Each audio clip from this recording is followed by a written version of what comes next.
Mas Bagus, itu tadi gimana cerita kalau 4.0 digunakan di Indonesia dalam pola keuangan itu sebetulnya banyak yang rontok gitu. Gimana itu kaitannya? Satu, ini pasca 98. Ada aturan-aturan perbankan baru. Iya Mas. Nah, aturan-aturan perbankan baru ini dapat mengecilkan arti dari bank pekerjaan atau arti dari bank pembangunan daerah Iya. dan bank perkreditan rakyat. Iya. Gimana tuh ininya konteksnya tuh? Sebab semuanya pakai komputer. Iya. Pakai yang namanya sosial media. Oke. Ya. Gua ambil contoh misalnya OVO, Tokopedia, Lazada, yang kayak gitu-gitu itu menggunakan sosial media sebetulnya. Ya, itu yang pertama. Yang kedua, sistem hukum di Indonesia ini sebetulnya hukum perdata Belanda yang masih berlaku sampai hari ini dan sulit untuk dirubah. Tanah dan uang itu nempel. Masalah tanah nggak pernah bisa, belum beres sampai hari ini. Iya. Ya. Ini tanpa disadari dua hal yang harus diberesin. Satu, masalah pertanahan kita, agraria. Iya Mas. Yang kedua, masalah distribusi uang. Bukan distribusi hayal uang.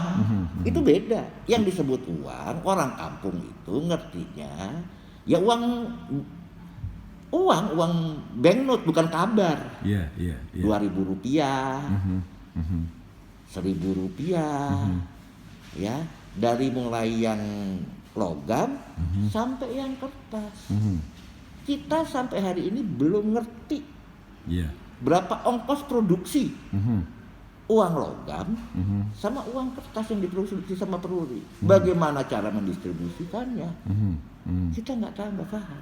Tapi yang hampir pasti di mana-mana itu, ya, yang paling penting adalah menurut saya, mungkin nggak terjadi di Jakarta, belum nggak dilihat. Itu masalah pertanahan yang dimasukin ke bank. Iya. Nah, banknya di mana? Bank yang paling dipercaya itu oleh orang daerah ya bank pembangunan daerah. Karena ada di daerah. Dan mereka ngerti budaya sama tata cara. Tata caranya, hukum agrarianya dia ngerti, ininya dia ngerti, hukum adatnya dia ngerti. Ini perannya nggak ada. Iya. Lalu kaitan dengan 4.0 nanti pembangunan daerah itu pada mati gimana tuh? Ya pasti matilah, orang tanahnya nggak beres, apa ini yang tanahnya belum beres, gimana dia mau ngasih kredit, mau didistribusikan uang. Iya kan? Iya. Jadi gara-gara tanah-tanah nggak beres itu sebetulnya bisa bikin repot perbankan ya. Iya. Terus kalau Mas pernah dengar juga cerita Robert Sujasmin dalam konteks ini gimana tuh Mas? Kan Kementerian Keuangan yang tempat jadi belinya Robert. Jadi zaman dulu itu ada yang namanya balai lelang. Iya. Dari zaman Belanda itu balai lelang itu. Lelang. Ada lelang, ada gade. Iya kan? Dalam kehidupan sehari-hari ada nggak lelang sama gade? Ya ada. Lelang nih contohnya. Lelang. Iya lelang Mas. Lelang. Iya. Yang diselenggarakan oleh swasta. Ada. Iya kan? Ada. Balai lelang swasta. Ada balai lelang pemerintah. Nah, Robert Sujasmin beli dari situ. Iya, dari kantor lelang negara. Lelang negara. Iya. Yang sudah modern. Karena pasca kemerdekaan. Betul. Iya. Iya kan? Iya. Karena pasca kemerdekaan. Ya. Jadi yang berubah apa? Struktur Departemen keuangannya. Struktur departemen. Kalau hukumnya mah sama. Oke, jadi dalam konteks barang kayak Robert Sujasmin beli dari kantor lelang negara itu, menurut Mas Bagus itu harusnya dilindungi nggak hasil produk Kementerian Keuangan itu? Ya dilindungi dong. Terus kalau lihat sekarang dari berbagai proses yang dibaca gitu kan, yang paling nyata tegas menyatakan bahwa keputusan pengadilan itu tidak berhubungan dengan amar membatalkan sertifikat Pak Robert itu kan hanya Gunawan Hadi Susilo, itu senior teknik yang pernah jadi ketua Iluni Teknik juga.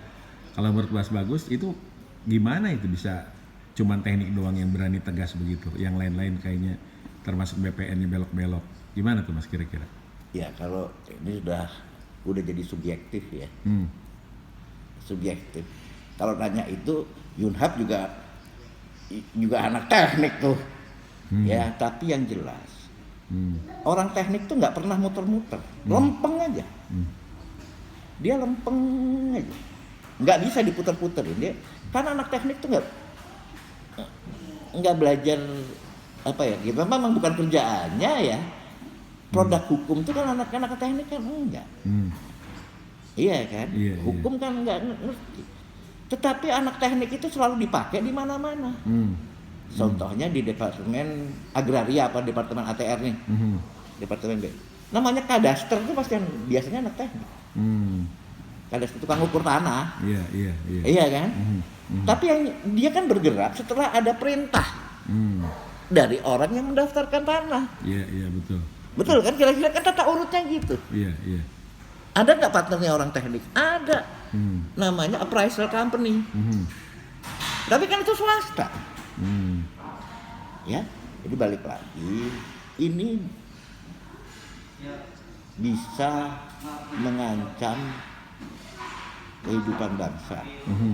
Proses ini, ya, dan dalam kaitan Pak Robert itu bukan sembarang loh.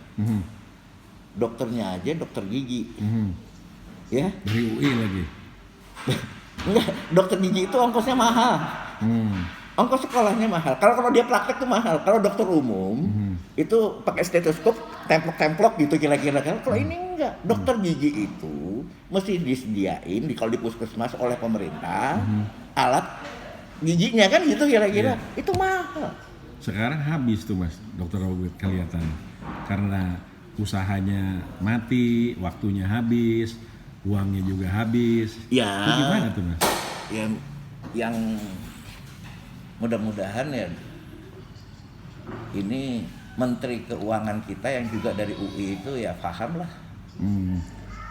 Dan Mas lihat nggak sebagai perjuangan bela negara juga, Mas Bagus kan dari zaman dulu selalu fokusnya bela negara. Ini persoalan tanah keuangan ini sebetulnya di mana konteks bela negaranya nih, sehingga Mas juga melihat ini penting juga buat teman-teman yang di teknik gitu kan dan yang di UI bahwa memang ini mesti diselesaikan. Gimana ya, ini mesti diselesaikan dan kita mesti bergerak aja, terutama ketua unit teknik sekarang ya mesti bergerak aja itu, terutama sama-sama Kang Agus lah. Kita tahu kalau udah kayak gini kan nggak bisa berhenti kita, ya kan kita nggak bisa berhenti. Kita tidak bisa membandingkan antara pemerintahan periode A dengan periode B, tetapi yang jelas sekarang ini dengan makin majunya teknologi informasi, baik dalam hal informasi umum, sosial media khususnya kayak WhatsApp apa segala, juga tentang keuangan yang dibaliknya ada tanah dibaliknya, yang dibaliknya ada aset. Iya Mas. Ya, kalau orang Jawa bilang sedumuk batuk senyari bumi. Kepala itu sama tanah tuh sama. Kalau itu diinjek, nggak usah yang kecil, orang kecil, ya, nggak usah orang kecil, orang kelas menengah seperti Pak Robert, ya pasti marah lah. Oke. Kemudian saya masih punya 2 pertanyaan lagi nih Mas. Yang pertama saya dengar itu waktu Pak Wiranto jadi Menko Polhukam, beliau kan sekarang udah sepuh ya Mas ya, beda dengan dulu. Tapi saya dengar yang namanya saber pungli itu lebih tegas dan lebih berani tuh nanganin persoalan tanah yang dilihat oleh masyarakat. Pasti ada kalau yang namanya perampasan tanah tuh ada abuse of power dan korupsi gitu kan. Mas Wiranto tuh lebih berani. Tapi sekarang ada dengar-dengar suara Pak Mahfud ini lebih soft gitu, malahan terkesan yang sebelumnya rame berani gitu jadi ragu-ragu. Gimana tuh menurut Mas? Apa karena baru jadi menterinya atau seperti apa gitu Mas? Pak Mahfud sebagai Menko Polhukam. Kan kita punya harapan banyak kan sama beliau kan, karena dulu sama-sama di Gus Dur sama Mas kan. Terus kemudian juga kita ngerti beliau tuh lurus kan gitu. Gimana Mas? Pak Mahfud sebagai Menko Polhukam, ini kan urusan kayak beginian ini kan urusan bukan kam sebetulnya, Han. Han. Ya? Iya. Han. Han itu pertahanan. Mudah-mudahan harapan saya Pak Mahfud itu ngerti benar tentang apa batas wilayah negara. Di Undang-Undang Dasar kita di mana, ditaruh di mana, ya kan? Ya, buka itu, ya. Mudah-mudahan beliau bukan hanya sebagai Menko Polhukam, sebagai tokoh gerakan loh. Karena kalau negara nggak ada tanahnya kan gimana tuh Mas? Kan bahaya. Itu kan urusan Pak Mahfud jadinya kan, kedaulatan negara. Gimana Mas? Ya sekarang ini misalnya ambil contoh inilah yang 3 bulan ini menjadi hit. Oke, iya Mas. Hit yang disebut hit itu adalah penyakit yang namanya COVID. Oke, dan Pak Joko bilang ini krisis, kementerian semua menteri-menteri harus nanganin manajemen krisis gitu kan? Hah? Oke, lanjut. Bapak Presiden kan bilang begitu. Iya benar. Ya? Benar. Oke. Iya. Harus disediakan tanah kuburannya sendiri. Iya. Nggak boleh dicampur. Iya Mas. Iya. Ya. Cara menyelamatkan orangnya, cara menggerakkannya, mulai dari sakit sampai meninggal, itu harus ada tempat yang khusus. Oke, iya Mas. Ya. Mudah-mudahan Pak Mahfud itu bisa membedakan antara bisnis kesehatan dan kesehatan sebagai alat sosial. Iya. Ya, karena urusan kayak begini sebetulnya sebagai tokoh gerakan loh, bukan birokrat loh ya. Iya. Ya, paham bener apa yang disebut proxy war. Oke, jadi berarti sekarang itu sebenarnya jangan pernah orang Indonesia pada saat ini tuh berpikir guling-gulingan kan Mas, Enggak. tapi harus fokus nyelesain krisis gitu ya Mas. Persis. Siapa musuh dari dalamnya? Iya, proxy tadi itu ya. Kayak proxy itu lagi. Begitupun dalam soal tanah ini ya, banyak Bener. proxy juga ya. Proxy juga. Itu pasti proxy. Jangan mentang-mentang ada dalam bingkisan dari presiden, itu mungkin ada minyak goreng. Ada minyak goreng mungkin loh ya. Iya. Iya kan? Ada minyak goreng. Harus membedakin minyak goreng yang asalnya dari kelapa, UMKM, sama minyak goreng yang asalnya dari kelapa sawit. Yang perusahaan-perusahaan gede itu ya. Jangan udah dikasih kesempatan begini pemerintah masih ngerampas tanah juga gitu. Mesti main beda-beda, mesti ngerti. Iya benar. Nah anak teknik kira-kira mikirnya sampai ke sini nggak? Mereka kan lurus-lurus tuh, pada baik. Padahal kalau mereka ini termasuk orang yang tegas-tegas kan, harusnya kan kebuka menurut Mas. Teknik dan UI nih, FTUI dan UI seluruhnya gimana menurut Mas? Terakhir pertanyaan saya ini, dengan lihat situasi krisis begini. Saya nggak mau, yang harus dihindarkan itu jangan jadi korban kayak Yunhab. Oke. Jadi anak teknik bergerak Dan nggak disuruh juga anak teknik bergerak aja tuh kalau di iniin. Sekarang ventilator juga kan dekan FTUI itu kan hebat tuh. Dr. Henry itu kan bergerak. Walaupun sebelumnya saya sempat sedih juga, suka bercanda kan, ada yang bilang radikal gitu kan, ini padahal mah enggak, pastilah itu mah orang baik-baik semua kan. Nah dalam konteks ini gimana tuh Mas? Apakah hanya bikin ventilator aja gitu kan, terus memperbaiki lab atau apa nih? Teman-teman? Kalau saya ngelihat terutama Hendry ya, yang dekan sekarang.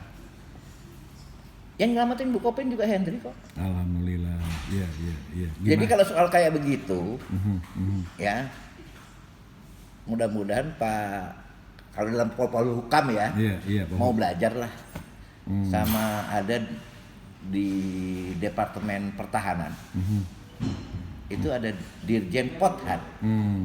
Potensi pertahanan. Iya. Iya kan? Belajar di situ aja.